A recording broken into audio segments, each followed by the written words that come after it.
Points podcast. Again, this is season 8, and we have brought another amazing episode with another amazing individual. We're going to talk about navigating the government contracting space, but more importantly, the importance of relationships and building relationships with key people, and also lobbying, some work around lobbying, understanding what the role of lobbyists actually are. But I'm so happy to have you here, David. Thank you for joining the podcast. How are you today? I am fantastic. Honored to be here and thank you for the invite. Absolutely. So first, I want to say thank you for your service. Absolutely. Honored to serve. And now I'm actually, I want to kind of tap a little bit into your experience in this space. So would you mind kind of telling us a little bit about yourself?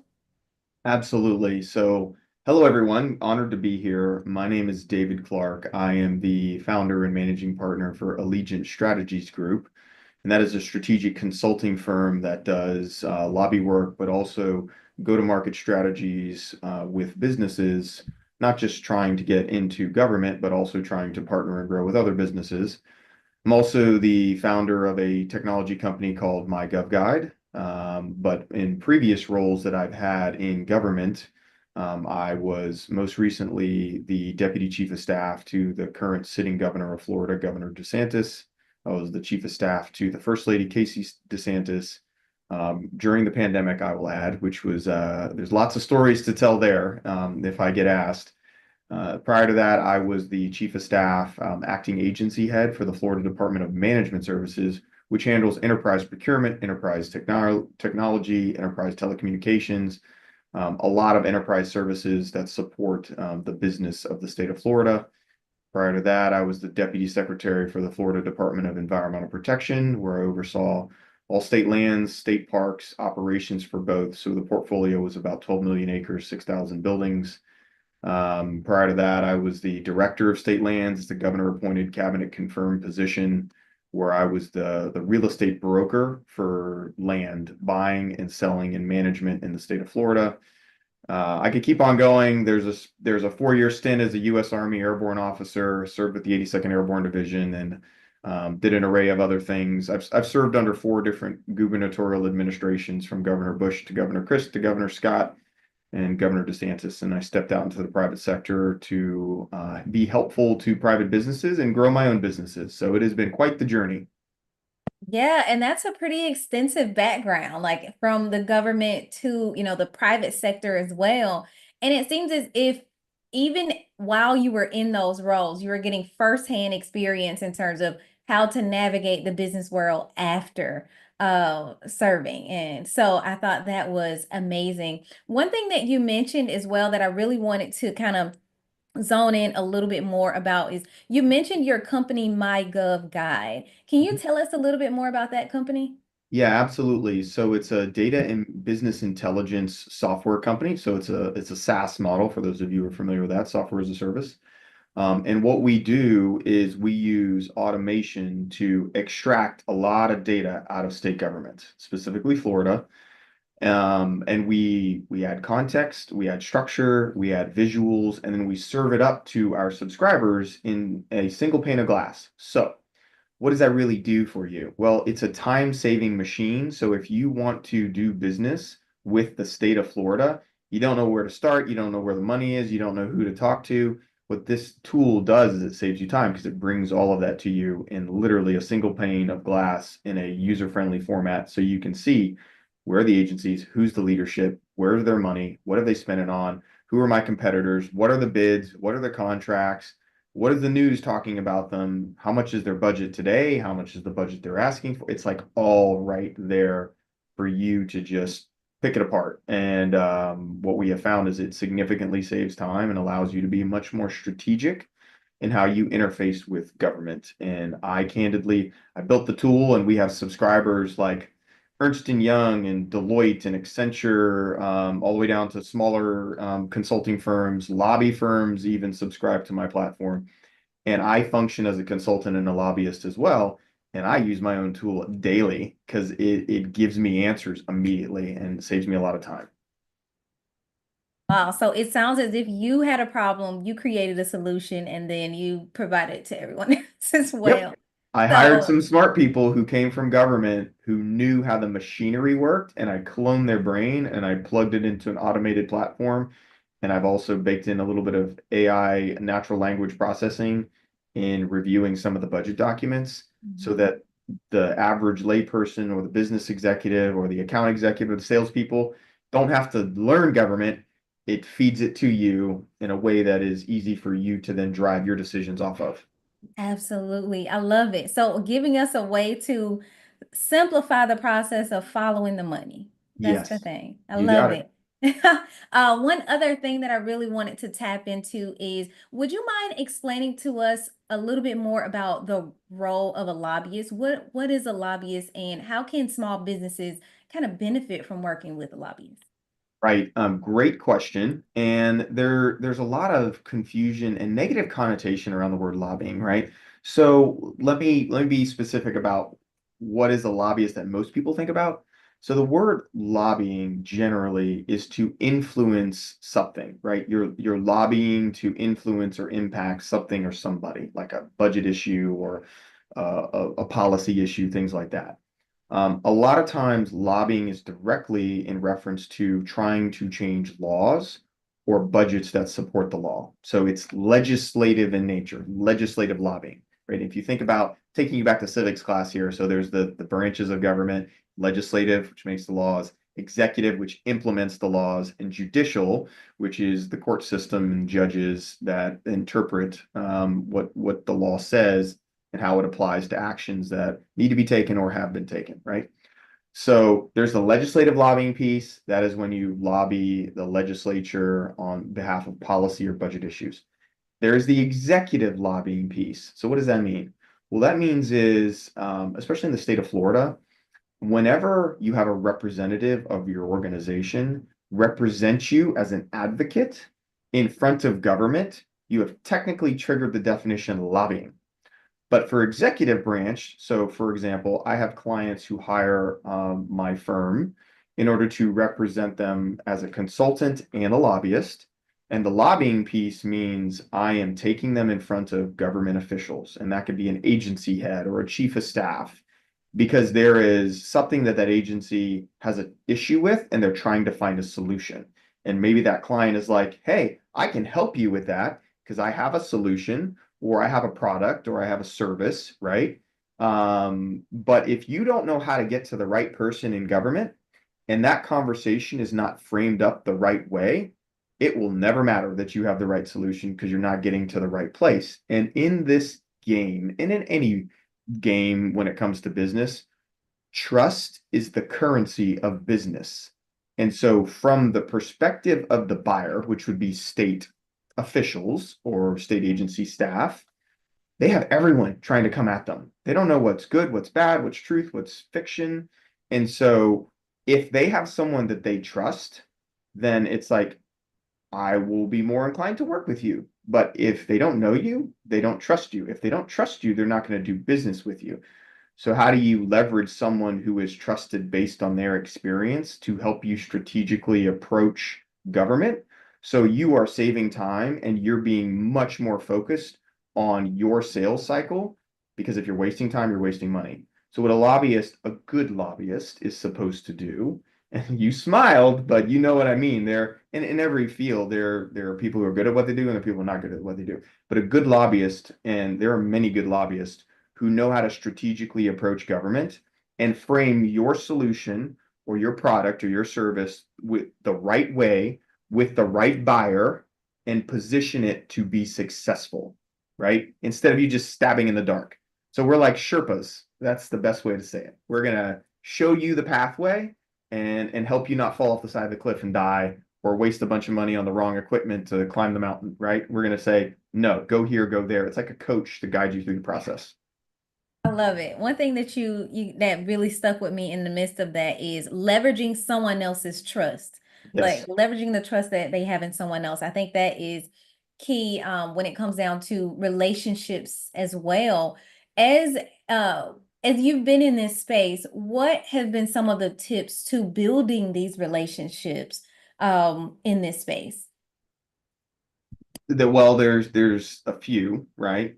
when you interact with anyone, be authentic and be genuine, right? Remember, trust takes a long time to build and it takes a moment to be destroyed.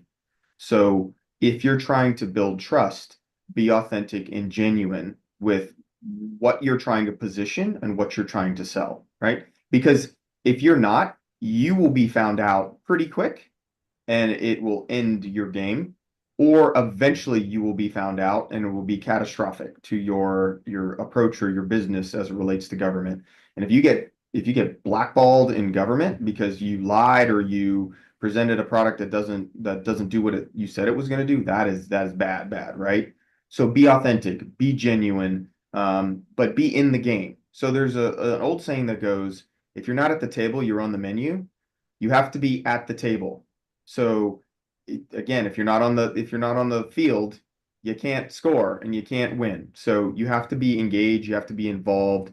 You build a winning team, whether that's a combination of salespeople, consultants, lobbyists, build the right team, and it takes an investment.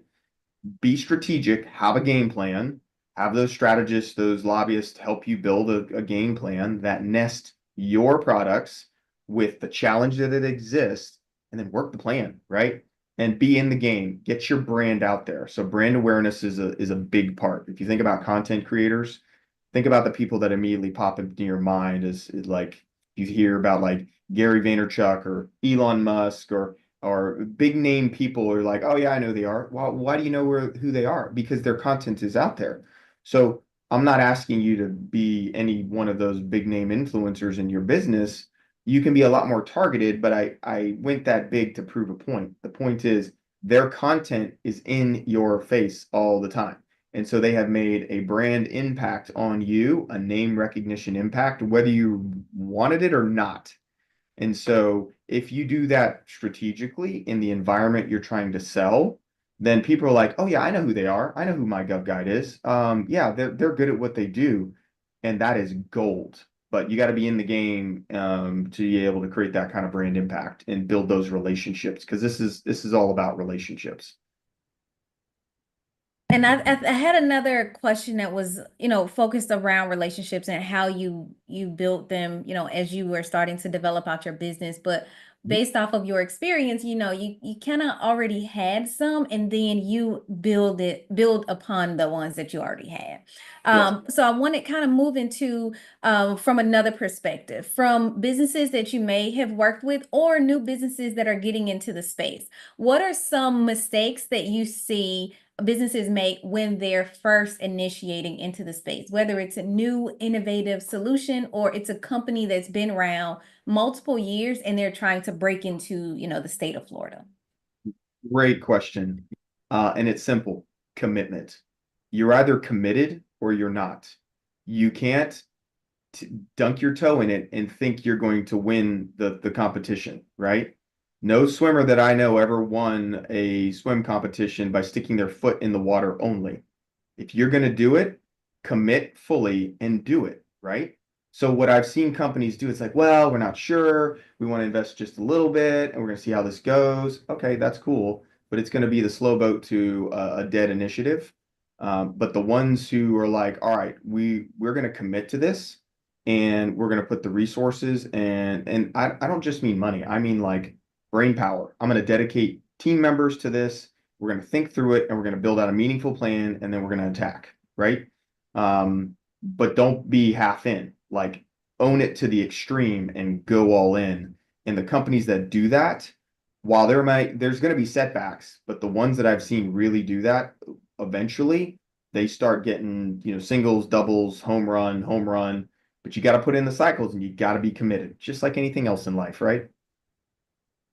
Absolutely, absolutely. I think that is definitely some great advice because I was having a conversation with a friend the other day and we were talking about how if you get on social media, you'll hear people say, become a six-figure earner in, 90 days or something to that effect, especially when you're thinking about doing business with governments and corporations. The sales cycles are a lot longer. Oh yeah, So thinking about that in realistic, realistic terms, it's definitely going to require that level of commitment. So 100%. 100%. I've had clients that They're new to the market, no brand awareness whatsoever, no one in theater, no salespeople trying to work government, and they're like, "What do we do? Build a plan." I gave them the same. And I refer to it as battle strategy because I'm former military. Surprise, surprise. But we come up with, well, what is your mission to sell in a government arena? What are your objectives? And I can help you build out what those objectives are. What are the action steps in order to achieve those objectives? And then what are the tasks related to individual things you do to achieve the objectives to accomplish, to achieve the action steps to accomplish the objectives, right? And then you just work the plan.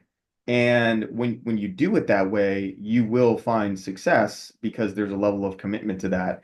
Um, but you've got to be all in, or it will ultimately fail, and you'll spend a bunch of time, and you'll be like, this is not working. It's like, well, did you put in the effort to make it work?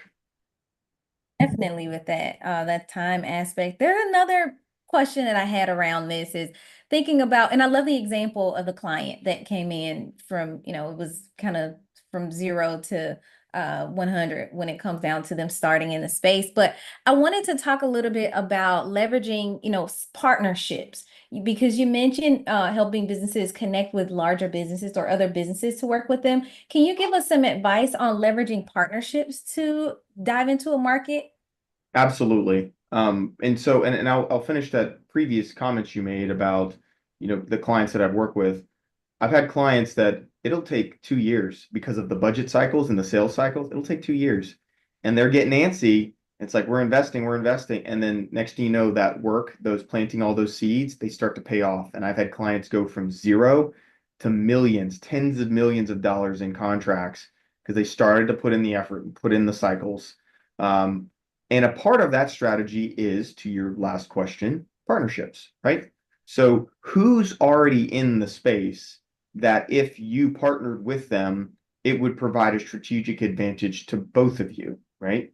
So B2B, business to business, if you can link together and have a stronger product in the market, or a brand impact in the market, or you're solving a problem that maybe is multifaceted and you're coming together in order to approach the state. So for example, if the state is trying to buy a system, a technology system, and instead of the state having to go, okay, we're going to work with the low code, no code, like Salesforce, instead of working with Salesforce directly and then working with an integrator directly, right? What they prefer, and they'll put out bids this way, is I want a solution. I don't care how you figure it out, but I want a solution. So smart partners get together and say, all right, an integrator and a low code, no code solution like Salesforce will come together, right? And they will approach the state as a unified front. They enter into teaming agreements. So you're stronger together and you position yourself to be much more appealing as a product, and the state views it as like, oh, they're solving that on that end. Because all I want is something that works. I don't necessarily care how the sausage is made with some guardrails. I just want something that works to solve my problem. You guys figure out those other details. So those partnerships in theater, as I call it, matter tremendously. Now, sometimes if you're going to be viewed as competition, you got to pay attention to that. So there's a strategy in how you approach not just the B2G, which is business to government, but also the B2B side where you're interfacing with potential partners or resellers of your product. So I've very knowledgeable, involved in a reseller and partnering with subs who then resell through that primary entity who either has a contract presence or has relationships and can sell your product. Because at the end of the day, even if they take a sliver of a sale, guess what? It's new money. It's a sale. That is per now because you brought that up. I'm going to ask you a little bit more about that side of it as well. So could you explain a little bit more to us of how that process works, becoming a reseller or working with an organization to provide that support? Right.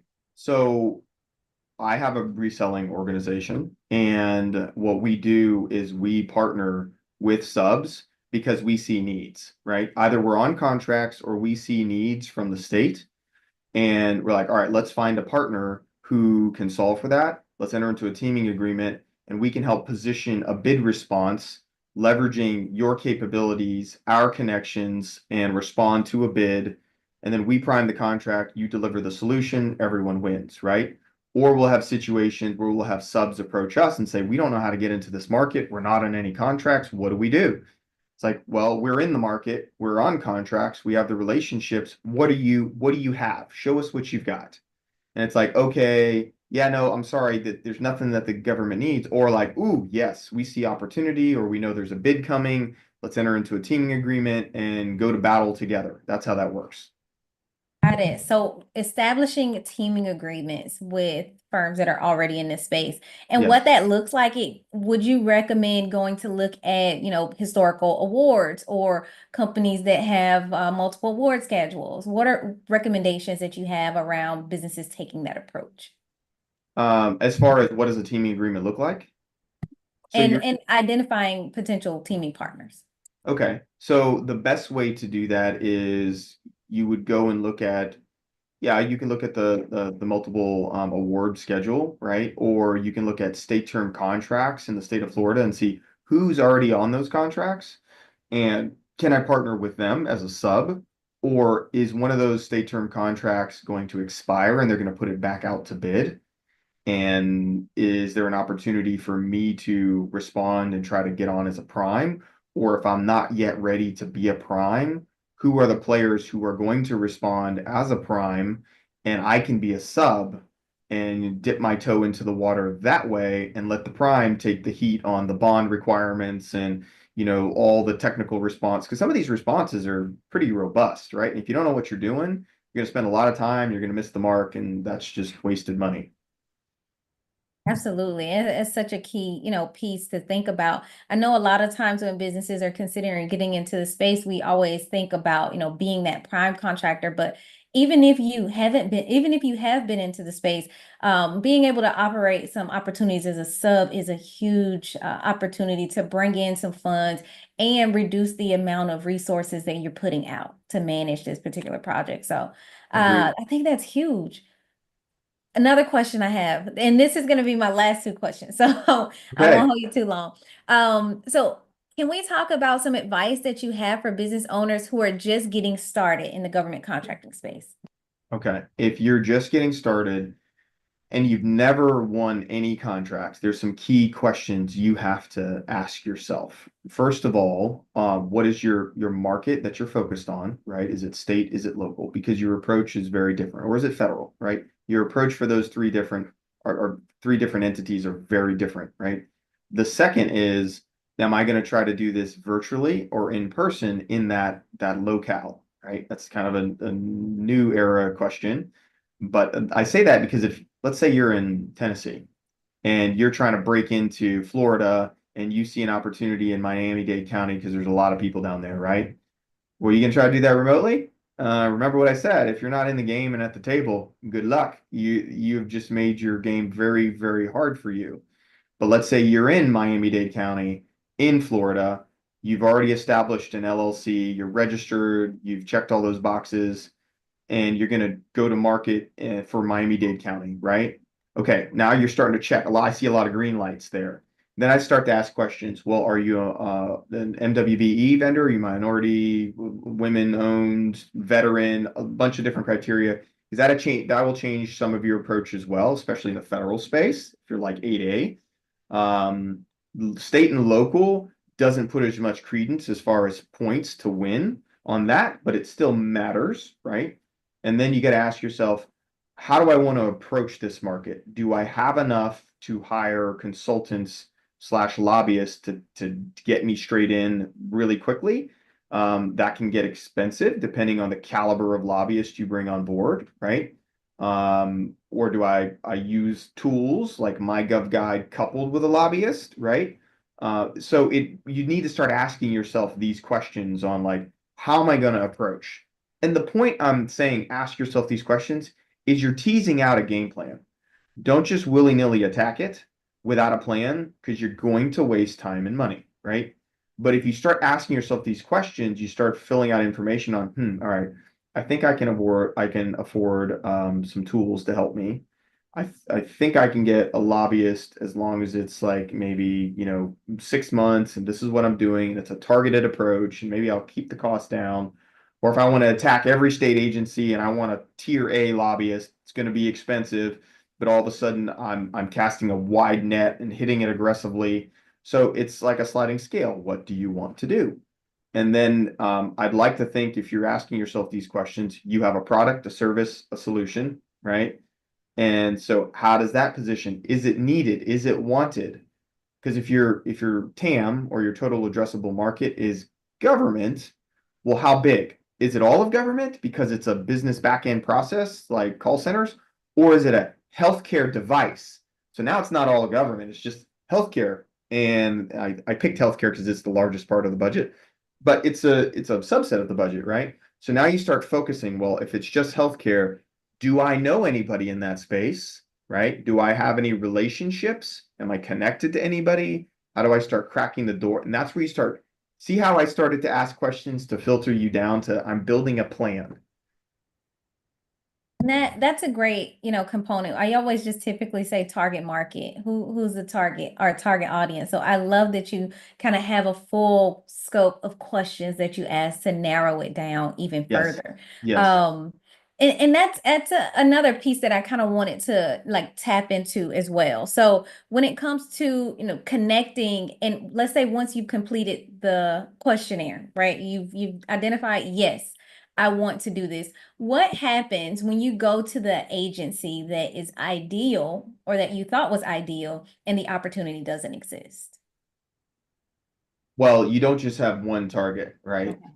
You have multiple targets that you're pursuing. So I'll tell you kind of the lineage of what happens with a client is once you get through the back and forth and you sign them as a client, I have I call it a kickoff meeting where we do a deep dive, a much deeper dive into your products, your solutions, your services. I want to understand. Now, I will admittedly say myself and my team, we're like nerds. We like to dig in. We want to learn.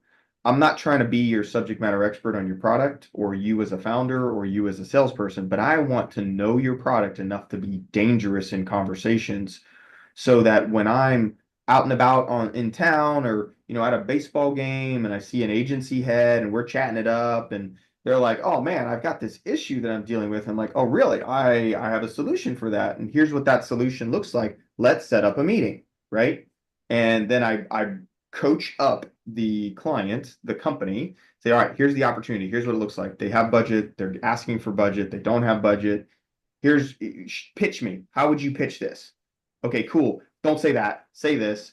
Don't go there. That's a the third rail. Don't touch that. Position it this way. Take that off the slide. Put this on the slide. And we do like a coaching session, right? And then we go and we have those meetings, and I'm there and I'm an active participant in that discussion, helping to usher that conversation along to get to the next steps. Now, typically when you do it that way, it's a much more strategic approach. And I'm not going to have a situation where we show up and it's like, oh man, this was a swing and a miss. Because I would have already known that and never brought you into that conversation to swing and a miss because that's a waste of your time, my time, the agency people's time. And if I did that a lot, those agency people would be like, David, what the heck is your problem? But right now, because of how we approach it much more strategically, agency people find value in our conversations because we're bringing them a pre-vetted solution where I understand their budget, their challenges, their timeline, where they are. And I'm saying like, hey, by the way, agency head, like think about it this way. And I'm sure we've all been in meet and greet conversations. Instead of if you were an agency head, right? And I came up and I said, "Hey, you're the head of the Agency for Persons with Disability. We're ABC Corp. This is what we do. Tell me all your problems." You're gonna be like, "No, I just met you. Like, why would I tell you all my problems?" But instead, if we came in and said, "Agency head, I see that in your budget you're asking for XYZ and you have an issue and you have this much money.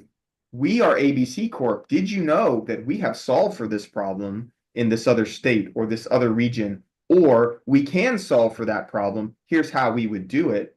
That's a very different discussion, right? It's a much more value oriented discussion where what I have found is all of a sudden this agency executive is like, "Oh, tell me more." and it becomes more collaborative and more of a conversation than just a one-way presentation. Absolutely, absolutely. And that having that coaching with that direct experience and connections help.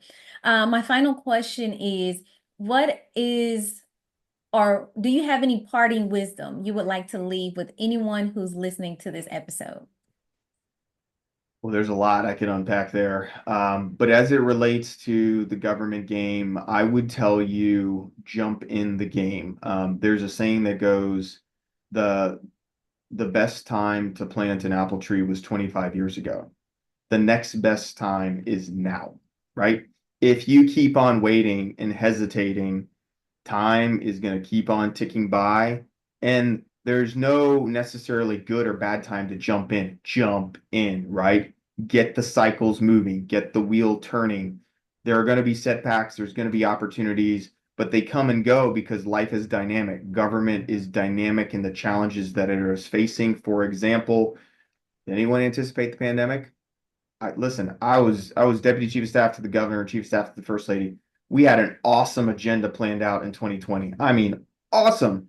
Guess what happened? Life said, nope, we're gonna left turn you in a way that no one anticipated, and it turned everything upside down. Government got turned upside down. We weren't prepared for that, but we had to figure it out in a global pandemic environment, how to run the state, how to keep people safe, how to keep the economy from imploding, and that created opportunities, the likes of which helped certain companies go from little tiny nothing burger companies to companies that were making 9 and 10 figures, right?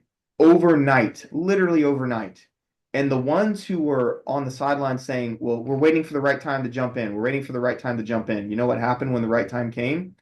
It shot by like a speeding bullet, and you missed it because you weren't already running next to the train and grabbed it when it went, and you went with it.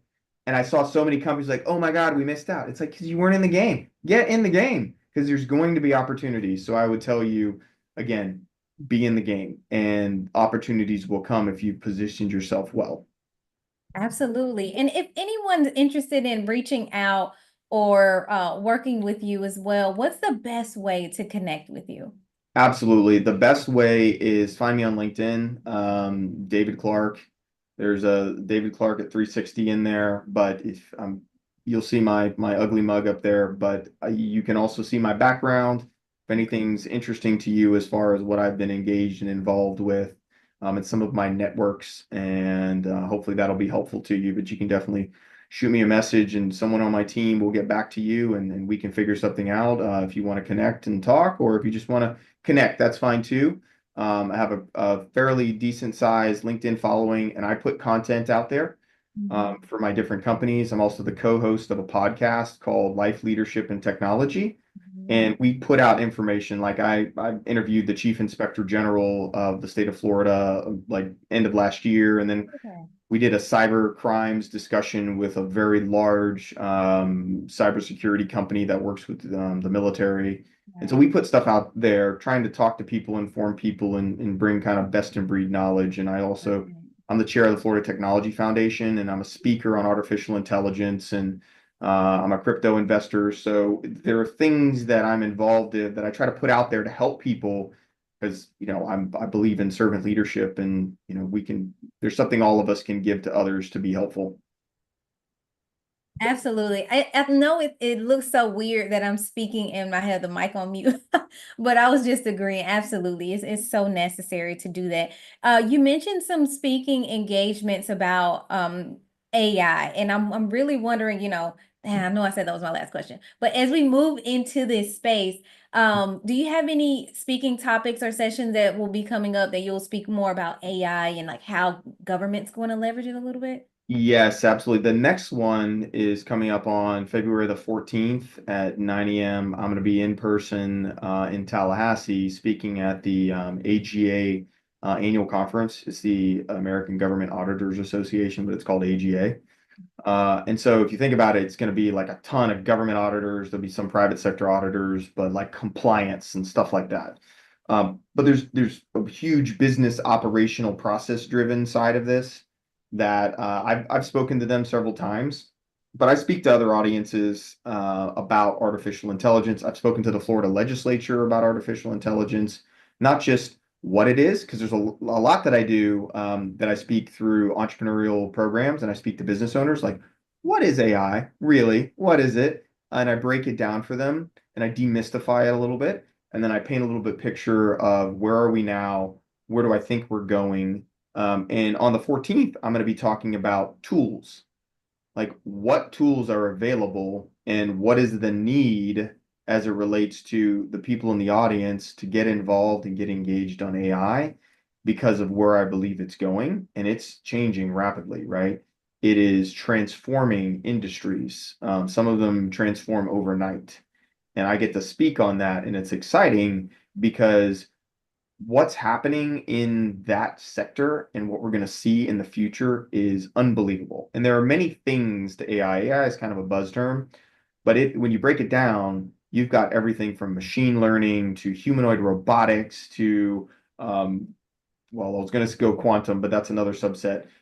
But there's a lot of opportunities that if you're not paying attention, you're already behind, right? And you got to get in at least to try and understand for yourself, your businesses, your kids, because it's going to completely change how the world works in the next decade. And there's a kind of it's a little bit of an ominous quote, and I'm gonna tear it up a little bit, but Vladimir Putin, yes, the president of Russia, said whoever controls AI will rule the world, right? And so if you is that true? Well, think about the magnitude of those words. What that means is AI capabilities are incredibly powerful in how they can transform everything from the smallest businesses to the greatest countries, and it is 1000% happening. And if you're watching what the new administration is doing as it relates to AI and crypto and blockchain, it's going to transform how businesses operate because they're watching how federal regulations are either loosening or creating more guidelines, and you're going to see money start flowing. I don't know if you've heard of what Stargate is, but it's a new initiative that the president announced, and it's a $500 billion investment related to AI. It involves Oracle potentially and Nvidia and these huge companies. So why does that matter? Why do you care about these massive companies? Well, what do you think is going to happen with that money and the opportunities to advance initiatives across every sector?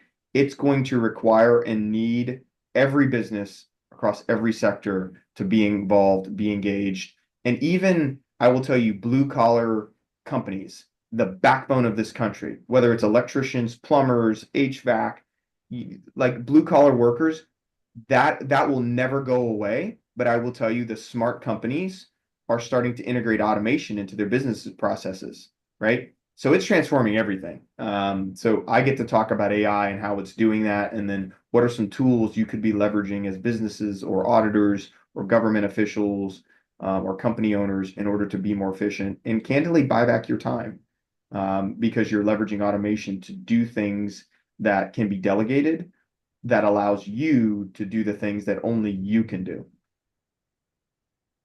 Yeah, that's huge. I just grabbed the link and dropped it in the chat as well for anyone who is interested in it as well. Thank you so much, David, for joining us and sharing your knowledge and your time with us today. Anyone who's listening, don't forget to like and subscribe to this podcast. And I've dropped all of the links in the chat for you to connect with David as well. Until next episode, I will see you all. Have a good day. Thank you. Okay, perfect. That was it. And just kind of close it out. Keep it super, super sweet, super short. But I had no idea that you